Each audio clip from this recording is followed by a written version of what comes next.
The other major increase in the formula is reflective of the salary increases that we have, average salary increases that we have provided for board employees, which we have agreed to pass on each year to contractor drivers and assistants, which is an average of 4.6%.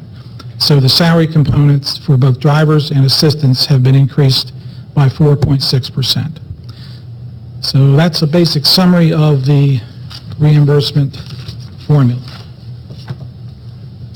I'll take any questions. Any questions? Ms. Sivigny.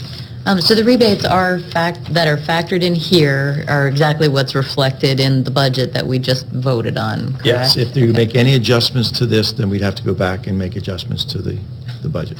Okay. I'm not even remotely suggesting that. Okay. Not touching it.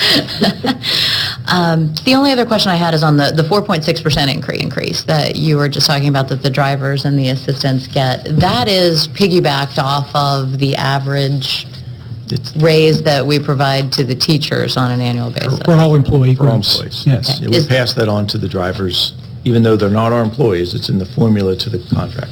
Okay. Is that a matter of course, or is that something that's negotiated every year, or do they have a piggyback clause, or? No, No. it is something that when we came up with the three-tiered formula, we've tried different methods. Formula is just one of the many methods that we've tried over the years, but this is one that seems to be generally agreed to among the parties, and so this was just another tier of the formula.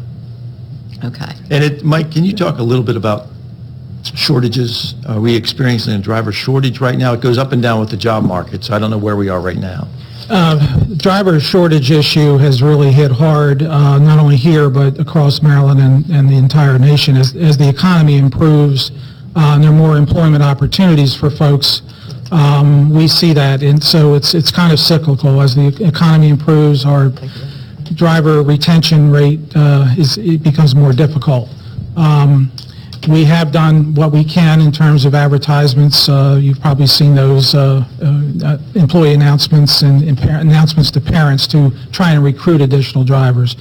Certainly, increasing the salary is a benefit to help in that regard. We are in pretty good shape. I think we're in excellent shape right now, and hopefully we'll be heading into the new year. Some other school systems are not quite as fortunate. I certainly wouldn't suggest making any changes to this budget for this year, but I think that might be something that we'll have to discuss next year, is the level of a 4.6% increase, that level's not sustainable for an extended period of time. No, it is not, and I will tell you is the average is not the COLA, which is 2%, is the average increase to employees. So there's a step, and the step may not be appropriate Right. as a part of the calculation in this. Maybe it's just one of the adjustments we could discuss is just whatever the cost of living adjustment is, sans the COLA, or sans the step. That's exactly what I was thinking, because the 4.6% is the step plus the COLA, and I don't know that the step concept really makes sense here over a prolonged period of time, so that next year we might want to consider that this would just be the COLA piece. Well, then I would suggest, if that's something that the board is interested in, we would have to have the discussions well in advance of this equivalent meeting next year. Absolutely. So you can't, so it's coming to you for Can't do it, approval. yes. You can't make that kind of decision because it's all tied in the budget. So if the board is so inclined, just to earmark that might be discussion for the January or the December budget work session, if you continue with that practice. Okay. This has been our practice. There have been years when we haven't had any increase to salaries because there weren't increases to board staff. And the salaries, all the components are the overall reimbursement to the contractor. The salary component does not mandate that they pass that directly on the 4.6% to every driver and every assistant. But obviously, we do expect there to be an increase in driver and assistant salaries as a result of this formula.